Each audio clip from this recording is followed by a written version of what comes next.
Action Comics Annual Number 2, written by Scott Lobdell, art by Dan Jurgens and Kenneth Rocafort.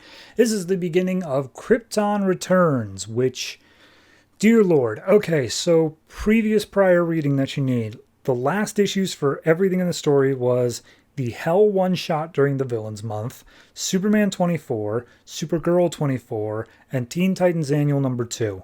All of that leads into this. None of it is needed because this is stupid anyway. So we open up with Superman floating through space, something like that, and an entire solar system has been torn asunder by what he calls a temporal tsunami, where a wave of chronal energy has crashed over everything and it's all destroyed. And he's looking around saying like, oh my God, luckily there was no signs of life in this entire solar system, but if there were, they'd all be dead right now. What am I supposed to do about this? Also, I was just pulled into deep space, so I don't even know why I'm here. And then he looks around and he sees a portal nearby, and he's like, that's weird, but if there's anything I've learned as Superman, it's fly into the portal to find out more information. So he goes in, and as he comes out the other side, Supergirl is just like right there waiting. And he's like, what? What are you doing here? And she's like, I don't know, I was dealing with Brainiac and Cyborg Superman. And he's like, what? What the hell is a cyborg Superman? Please, more information. She's just like, I don't know. I was hoping you had some more info. And then all of a sudden, Superboy shows up through another portal, and he's like, hey, I don't know what I'm doing here either. I was just plucked out of a time stream over in Teen Titans. It has nothing to do with my book whatsoever. And Supergirl and Superboy start arguing because, of course, they're not on good terms because he's a clone and she doesn't like clones. But at that point, he's just like, okay, everyone chill. I'm betting this guy knows something what's up. And they all look up, and there is the Oracle, the giant space rock deity thing that we saw back from Scott Lobdell's run on Superman. And he's like, hey, Oracle, I met you back in Hell on Earth. Tell me what's going on, man. I need some information. And Superboy's like, I don't think he really talks much. He's like, he's going to talk today. I am not in a mood. And so he goes up and starts like basically threatening Oracle. And Supergirl and Superboy are like, he seemed like angrier than usual. This is a bit weird for him, right? So at that point, Oracle finally raises a hand, points out a finger, and points him to go like that way. And so it's like, all right, well, better than nothing. So they make their way that way, and eventually they reach Krypton. It is still here. It is alive. And it looks a hell of a lot different, but immediately Kara's like, oh my God, it's Krypton. This is perfect. Everyone, let's go home. We're here, except for you, Superboy. You piss off. I don't want you right now. And they start making their way down towards the planet, but then Superman like grabs her by the cape and is just like, yo, we don't know nothing about it. Krypton is gone. We established this. Why in the hell is this here? And she's like, exactly. It's hell. He must have done it. He must have somehow saved Krypton without having to sacrifice Earth. And Superman's like, that's not better. That means he's messing with things outside the natural order. Can we just please look into this a little bit before we like storm headfirst to the planet? And she's like, fine. And then all of a sudden, a giant cannon starts just unloading on them, and theoretically it shouldn't do anything, but they suddenly teleport away to a moon of Krypton, which is completely uninhabitable, but they're there anyway. And as they're landing, they hear this voice speak out to them saying like, hey, you guys wanted answers. I'm here to provide them. And Superman and Supergirl look up, and they see that Superboy is now possessed by the Oracle. And he's like, yeah, it's a good thing you brought this idiot here. I'm able to speak through him. So let me tell you everything that's been going on. And long story short, when Hell disappeared, he traveled back through time to Jor-El's younger days. And in doing so, he then, as we saw in the Hell one-shot, changed the time stream so that he was basically around longer. And then apparently he's just kept on changing the time stream over and over and over again, trying to reach the point where they could stop Krypton from self-destruction. And he kept on messing with things, including messing with the Clone War. He was messing with Jor-El's history and like Zod being successful at stuff. He's just been screwing the timeline all over the place. And the Oracle is pointing out, like, this is really bad. Every time he does this thing, it sends out these chronal tidal waves that threaten the omniverse. And so they go over the whole timeline real quick, and Oracle's like, great, cool. So now I need your help. And then Supergirl comes up and slaps him in the face, severing the bond. And Superman's like, what in the hell, man? And then Supergirl points out that because Oracle is so celestial crazy, it was burning out Superboy's brain, and Superman didn't even notice. And Superboy's like, hey, thanks. I could feel my brain being a bit jellified there. So at that point, another voice chimes in saying, hey, don't worry, I know what Oracle was about to say. And it's this woman who Supergirl immediately recognizes as Feora, the second hand to Zod, and she is not welcome. She is a evil person on Krypton. And Feora's like, that's true, but that was the old timeline. I mean, I still did do some bad things, but like now I'm part of the resistance against hell.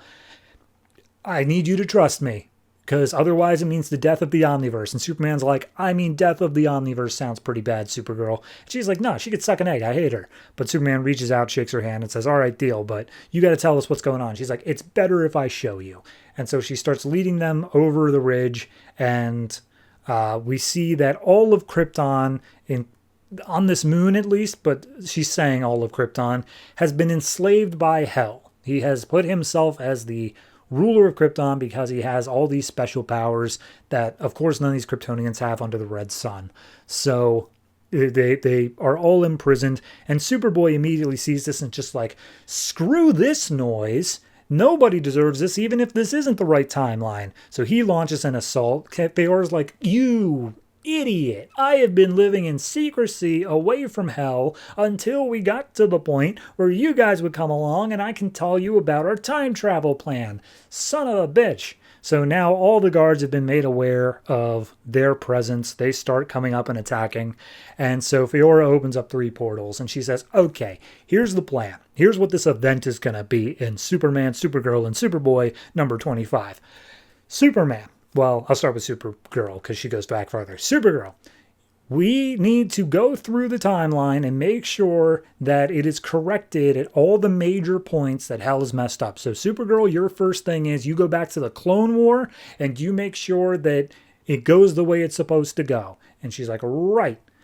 And Superboy, you got to go back and make sure that Supergirl's rocket gets off of Krypton when it's supposed to. And he's like, I don't think I'm up for that. She's like, tough, do it anyway. And Superman, you've got the hardest one of all because yours where the main event's going to take place. You need to go back to the moment where Hell fully took control of Krypton and stop him exactly at the moment where he succeeds, because somehow it won't work if it's off the time barrier or whatever. And he's like, okay, are you sure there's like no other way? And he's like, nope, me and the Oracle worked through this. We all know what's going on. This is how it's got to be. And so each of them steps towards their portal and just like, oh man, this is for the Omniverse, and like this whole timeline's going to disappear. And Superboy's like, okay, bye. And he just jumps right into his portal. Supergirl goes over, talks to Superman. It's like, hey, Cal, look, I know I haven't been the easiest while me and you were on Earth together. Sorry. And he's like, yeah, no, apology accepted. Just in case we don't see each other again. We're cool. And so each of them then goes through their portal. And we see Hell then comes up to Feora and just like, hey, Feora, what the hell, man? Why are you attacking my people? What's going on here? But then we get a glimpse of each of them in their new timeline. Supergirl is in this jungle forest. She meets up with some clones that are just like at a campfire. Of course, she's still wearing the crest of L. So they immediately take her and like hold her hostage. And she's like, good thing I'm invincible because of my yellow sun radiation. And then they scratch her skin and she's like, oh crap, I ran out of yellow sun radiation. And then they go to Superboy, who's a week before the planet explodes. He meets up with Kara, who she has no idea who he is. So she's like, hey, I was just sneaking out away from my parents' place. You want to hang out with me? And he's like, sure. Is this going to be a thing? I'm not opposed to this. And then we go to Superman, who makes his way inside of Jor-El's lab. His suit immediately shuts down, so he's no longer wearing the House of L. It just turns back to its normal white. And he is then attacked by the bodyguard of the House of L, which is his mother, Laura. And she's like, hey, you stupid idiot, why are you breaking into the House of L? And he's like, oh, gosh, Mom, I didn't, I need to speak to Jor. So then we cut back to the other timeline again. We see this massive explosion. Hell is super pissed off. And he's like, all right, well, I'm essentially a god character. So in order to figure out what Feora did, I'm just going to look back in time slightly because I can do that. And so he peeks back in time and he sees the Oracle and he sees the 3 portals and he sees Superman, Superboy, and Supergirl. And just like, okay, is that it? Is that all it needs to be? And then he sees Supergirl and he's just like, my beloved, how dare you betray me again? All right, this sucks. I'm done with them. And so he is ready to declare war as we see the Oracle is still just out in space doing whatever. And that's it. Krypton Returns is going to be in all the 25s for the Superman family books, except for Action and Superman Wonder Woman. I love a good time travel story. Like, that's just me. I love time travel stories because they're so ripe with just like mind-bending twistiness of like, oh my god, this is such a creative thing we could do. We could upset the entire status quo just with this single story, but like not make it stupid and contrived, despite the fact that almost all writers, Scott Lobdell included, make it stupid and contrived. So yeah, I'm not excited for Krypton Returns. It's just a single month, so I'm not that plussed about it. I'm just upset that we have to deal with Hell more. We have to keep doing this. The plus side of it is this marks the end of Scott Lobdell on Action Comics, and I think Superman pretty soon too. So I'll take my wins. I'm happy with that. Yeah, no, it's a who cares event. I'm sure there'll be some sort of fallout where it's like, oh, but nobody remembers Superboy exists, or oh, Superman, I don't know, is now brown haired. Something stupid. It's not going to matter in the long run. But I would say this is probably just like a flat 5. It's not awful, but it's not good in any way either. It's just straight down the middle of, there's a reason that I am not having this book in physical format. A, because I forgot, but B, it's just not worth it. It's so not worth it to seek out. So yeah, 5 for this. We'll see what more picks up later.